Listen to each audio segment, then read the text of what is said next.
Open house day উপলক্ষে উপস্থিত আছেন সভাপতি হিসেবে এখানে সভাপতিত্ব করছেন অত্র থানার অফিসার ইনচার্জ জনাব মঞ্জুরুল হক স্যার এবং প্রধান অতিথি হিসেবে উপস্থিত আছেন আপনাদের মহেশখালী এবং কুতুবদিয়া সার্কেলের সম্মানিত সহকারী পুলিশ সুপার সিনিয়র সহকারী পুলিশ সুপার জনাব মানবেন্দ্র সরকার স্যার।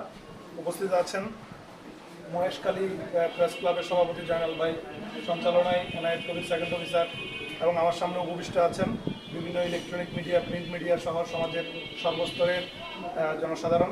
সবাইকে মহেশখালী থানার পক্ষ থেকে আসসালামু আলাইকুম এবং নমস্কার। আসলে ওপেন হাউস ডে আমরা আসলে স্বল্প পরিসরে এবং অল্প সময়ের মধ্যে আয়োজন করেছি। আয়োজন করলেও তবু উপস্থিতি আমি মনে করি মোটামুটি আছে, ভালোই হয়েছে।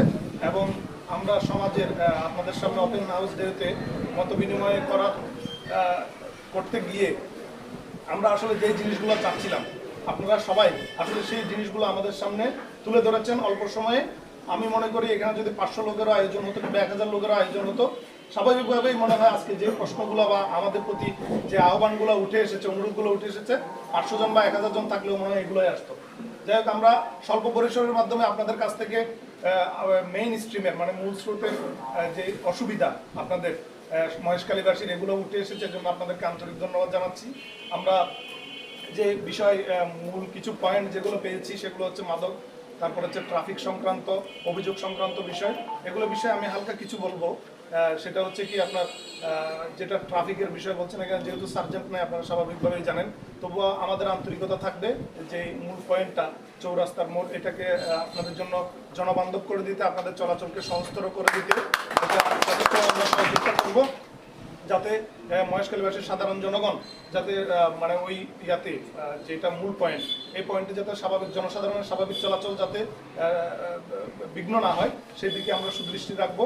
এবং অভিযোগ সংক্রান্ত যে বিষয়গুলো আছে সেটা হচ্ছে সমাজের আপনারা যেগুলো সমাজের ইয়াতে সামাজিক পর্যায়ে যেগুলো শেষ করতে পারেন না, অনেক সময় সেগুলো আমাদের কাছে অভিযোগ আকারে আসে, এজাহার আকারে আসে কিংবা জিডি আকারে আসে।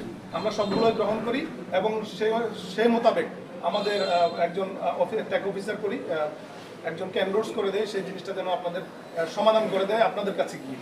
সেটা আমরা অফিসার ইনচার্জ পর্যায়ের পক্ষ থেকে ওনার প্রতিনিধি হিসেবে সে আপনাদের ওখানে যায়, সেখানে এখানে আর্থিক লেনদেনের বিষয়টা যেটা উঠে আসছে এটা আমরা ভালোভাবে দেখব।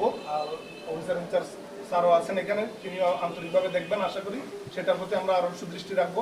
এবং আরেকটা জিনিস হচ্ছে পানি নিষ্কাশন ব্যবস্থা বিষয়ে, সেটা হচ্ছে কি ওই এখন যেহেতু বৃষ্টির সময়, এখন পানির একটা স্বাভাবিক গতি আছে, যেটা কেউ পানির স্বাভাবিক গতিটাকে কেউ রোধ করতে পারে না। যদি এটা পানির স্বাভাবিক গতিকে রোধ করে এটা বেআইনি হয়, ঠিক আছে?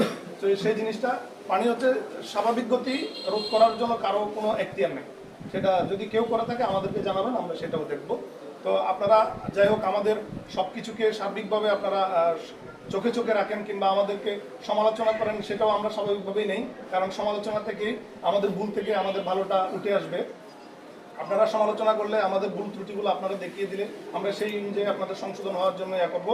আমাদের স্বাভাবিক জীবন আচরণ সম্পর্কে আপনারা খেয়াল রাখেন, এটাও আমি মানে পজিটিভলি নিচ্ছি। পুলিশ বাদাম খায়, এই প্রশ্নটা উঠে আসছে, পুলিশ বাদাম খায়, যাক আমরা একটা খাচ্ছি, এটাও আপনারা দেখতেছেন সচেতনভাবে, পজিটিভলি দেখার জন্য অনুরোধ করবো, কারণ পুলিশ খাইতে পারে একদম স্বাভাবিকভাবে কিছুদিন আগে, মানে এই জিনিসটা একটু পজিটিভলি নেবেন আর কি। হ্যাঁ, পুলিশ খাবে, খাওয়া দাওয়া তো আমাদেরই মানে শরীরের জন্য খাদ্য প্রমাণ তো জরুরি। জিনিসটা একটু দেখবেন, হয়তো বা কয়েকজন লোক যদি সামনে থাকে তাহলে কেউ যেন পুলিশ অফার না করে তো থাকতে পারেন। আপনি যেমন আমার সামনে আসবেন, আমি বাদাম খাচ্ছি, আপনি ভাই আপনিও নেন, ঠিক আছে না? বিষয়টা পজিটিভলি নিতে হবে, যে যেমন কেউ একজন আসলে অতিথি আসলে তাকে তো আমরা স্বাভাবিকভাবে অফার করতে হয় না, এটা কেমন পর্যায়ে হয় না? আমি যদি দরজা বন্ধ করে খাই তাহলে বলবেন যে আমি এসে সেবা পাচ্ছি না, পুলিশ দরজা বন্ধ করে বাদাম খাচ্ছে, ঠিক আছে না? তো সবকিছু পজিটিভলি নেবেন, আশা করি এটার জন্য যাক প্রশ্ন উঠছে ভালো, আমরা স্বাভাবিকভাবে নিব। আমাদের সাথে আপনাদের বন্ধন এবং এটা একে অপরের পরিপূরক হয়ে থাকবে। আপনাদের সেবা দেওয়ার জন্য আমরা আসছি এবং সেবা দেওয়ার জন্য বদ্ধপরিকর। আশা করি আপনাদের সাথে আমাদের সম্পর্কটা আরও এগিয়ে যাবে, সুন্দর হবে, এই আশাবাদ ব্যক্ত করে আমার সংক্ষিপ্ত বক্তব্য এখানে শেষ করছি। ধন্যবাদ সবাইকে, নমস্কার এবং আসসালামু আলাইকুম।